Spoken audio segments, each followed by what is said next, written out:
ने सुजाता की चमचमाती महंगी कार बंगाल की एक पुरानी बस्ती की सुनसान गली में एक बेरौनक से पुराने मकान के बाहर आकर रुकती है। सुजाता, ये तुम मुझे किस जगह लेकर आई हो? ये तो कोई गरीबों की बस्ती लगती है। यहाँ ऐसा क्या है? हीराचंद की कुछ भी समझ में नहीं आ रहा था कि सुजाता उसे ऐसी अजीब सी जगह क्यों लाई है, जिस मकान में दिन में भी अंधेरा दिख रहा था और धुआं उठ रहा था। आप मेरे साथ अंदर चलिए, सब समझ जाएंगे। यहाँ हमारी हर समस्या का समाधान मिलेगा। सुजाता और हीराचंद आशंकित कदमों से उस मकान में दाखिल होते हैं। तभी उन्हें किसी महिला की बाहरी आवाज सुनाई पड़ती है। चले आओ, चले आओ। हीराचंद ने देखा कि उस मकान के अंदर अंधेरा था।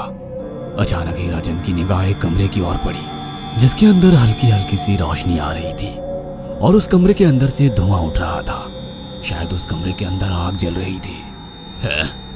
ये किसकी आवाज है? यहाँ इतना अंधेरा क्यों है और ये धुआं कैसे उठ रहा है? मेरा तो यहाँ दम घुट रहा है। सुजाता और हीराचंद धीरे धीरे कदमों से उस कमरे के अंदर चले गए। अंदर वाले कमरे में बिखरे बाल वाली एक खूबसूरत सी बूढ़ी औरत सामने जल रही आग में एक मुर्गी की गर्दन काटकर उसका खून गिरा रही थी और मुर्गी का शरीर छटपटा रहा था। ये देखकर सुजाता को उबकाई आने लगी। हीराचंद ने सुजाता की ओर देखकर कहा, तुम ही मुझे यहाँ लेकर आई हो और खुद ही घबरा रही हो। कौन है ये भयानक सी शक्ल वाली औरत और हम यहाँ क्यों आए हैं? अचानक उस औरत ने एक झटके में मुर्गे की गर्दन धड़ से अलग कर दी। ये देखकर सुजाता के मुंह से चीख निकल गई और सेठ हीराचंद भी सहम गया। वो बहुत डरावना नजारा था। ये अघोरा ताई हैं। ये हमें अपनी काली तंत्र विद्या से संतान सुख प्रदान कर सकती हैं। इसलिए मैं आपको यहाँ लेकर आई हूँ। कैसी बात करती हो? जहाँ बड़े से बड़े डॉक्टर सफल नहीं हुए, वहाँ ये मामूली औरत क्या कर लेगी? हीराचंद की बात सुनकर अघोरी ताई ने गुस्से से हीराचंद की ओर देखकर कहा, नादान हीराचंद, काली विद्या में इतनी शक्ति है कि मरे को भी जिंदा कर दे। संतान पैदा कराना कौन सा मुश्किल है? तुम्हें मेरा नाम कैसे पता? क्या तुम सच में हमें संतान सुख दिला सकती हो?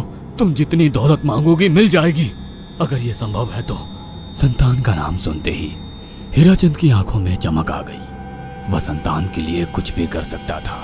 तुम लोगों को मुझे एक नवजात शिशु लाकर देना होगा। मैं उस शिशु की बलि चढ़ा दूंगी और फिर वही शिशु तुम्हारे घर में फिर से जन्म लेगा।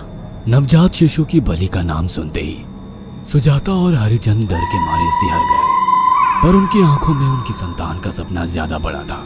वो सब करने को तैयार थे। अघोरा ताई, आप जैसा कहेंगे हम वैसा करेंगे। बस हमें संतान सुख दिला दो। बिना वारिस के हमारी दौलत किस काम की?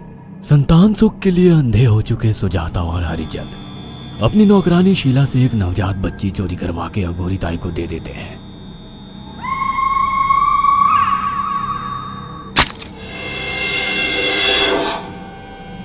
उस शिशु की बलि से सुजाता गर्भवती हो जाती है। देखा आपने अघोरा की तंत्र शक्ति? मुझे उस पर पूरा भरोसा था। चलो चलकर उन्हें धन्यवाद कहते हैं। हीराचंद और सुजाता अघोरा ताई के पास पहुंचते हैं। वो दोनों बहुत खुश थे और अघोरा पर उन्हें अंधविश्वास हो गया था। अघोरा ताई, आप महान तंत्रिका है।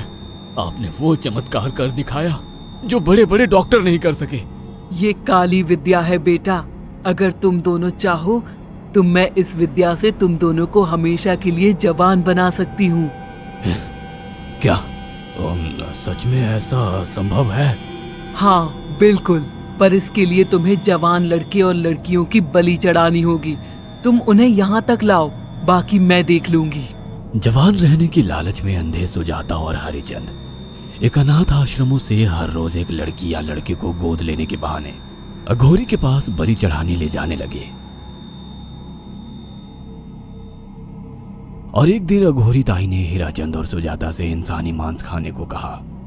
पूरी तरह से इंसान से हैवान बन चुके अब वो दोनों इंसानी मांस खाने के लिए तैयार भी हो गए। ये गर्म खून और मांस खाकर तुम लोगों की उम्र भी बढ़ जाएगी। खाओ इसे।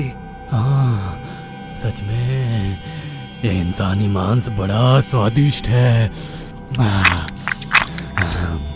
अघोरा ने अपनी बातों में फंसाकर सुजाता और हरिचंद को नरभक्षी बना दिया था।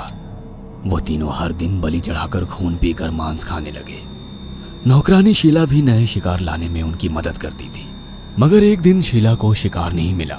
मेम साहब, आज एक भी शिकार हाथ नहीं लगा और मैं बहुत थक गई हूँ और घर जाकर थोड़ा आराम करना चाहती हूँ। कोई बात नहीं शीला, एक छोटा सा काम है, तुम हमारे साथ चलो, लौटते में हम तुम्हें घर छोड़ देंगे। जी मेम साहब। शीला नहीं जानती थी कि शिकार नहीं मिलने से सुजाता और हरिचंद अंदर से बौखला गए थे और उनके दिमाग में एक शैतानी चाल चल रही थी। सुजाता, ये बेहोशी की दवा है। शीला के कार में बैठते ही तुम उसे सुंघा देना। आज हमें इसी की बलि देनी होगी। इसने हमारे यहाँ का बहुत खाना खाया, अब हम लोग इसे खाएंगे। वैसे भी ये आगे चल के हमारे लिए खतरा बन सकती थी। कार में बैठते ही सुजाता शीला को बेहोश कर देती है और वो लोग सीधे अघोरी ताई के यहाँ पहुंच जाते हैं, जहाँ अघोरी ताई शीला की बलि चढ़ा देती है और तीनों मिलकर उसे नोच कर खाते हैं। अघोरी ताई, हमको बलि चढ़ाते हुए पूरा 1 साल हो गया है। हमारा बेटा भी साल भर का हो चुका है। अब और कितनी बलि देनी होगी? बस एक आखिरी क्रिया और बची है, उसके बाद तुम दोनों हमेशा के लिए जवान हो जाओगे। कैसी क्रिया अघोरा ताई? 3 दिन बाद सूर्य ग्रहण है, हमें पास के घने जंगल में एक विशेष क्रिया करनी होगी।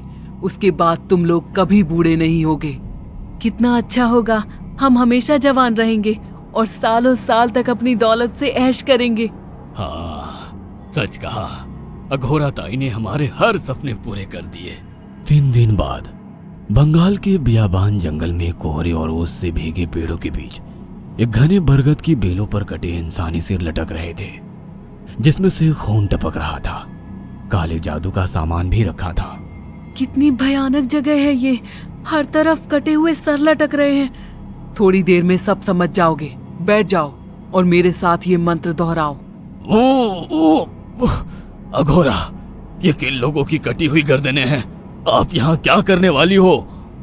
हीराचंद की बात सुनकर अघोरा जोर जोर से हंसने लगी और उसने एक शैतानी हंसी हंसते हुए हीराचंद की ओर देखकर कहा, तुम जैसे ही लोगों ने अपनी इच्छाओं को पूरा करने के लिए इन लोगों की बलि चढ़वाई है और फायदा उठाया है। अब तुम दोनों आंखें बंद करके यहाँ बैठ जाओ और मेरे साथ मंत्रों को दोहराते जाओ। अघोरा ने सुजाता और हरिचंद को वशीकरण मंत्र और काले जादू के इस्तेमाल से सम्मोहित कर दिया और देखते ही देखते वो एक भयानक डायन में बदल गई और चीखती हुई बोली, अब मैं तुम दोनों की बलि चढ़ाकर अमर हो जाऊंगी, क्योंकि तुम लोगों ने 100 लोगों की बलि का खून पिया है। देखते ही देखते उस डायन ने फरसे से एक एक करके सुजाता और हरिचंद की गर्दन काटकर जल रही आग में बलि चढ़ा दी और उनका गर्म खून पीने लगी। जब तक तुम जैसे मूर्ख और लालची लोग अपने फायदे के लिए दूसरों को मेरे पास लाते रहेंगे, मैं उनका फायदा उठाकर ऐसे ही उनकी बलि चढ़ाती रहूंगी। दरअसल अघोरा एक डायन थी और अपना स्वार्थ पूरा करने के लिए उसने हीराचंद और सुजाता की लालच का फायदा उठाकर उनकी भी बलि चढ़ा दी। बुरे काम का बुरा ही नतीजा मिलता है। अगर आपको हमारी ये कहानी पसंद आई हो तो इसे लाइक और शेयर करना ना भूलें। साथ ही ऐसी और नई कहानियों के अपडेट्स पाने के लिए हमारे चैनल अक्षु टीवी को जरूर सब्सक्राइब करें।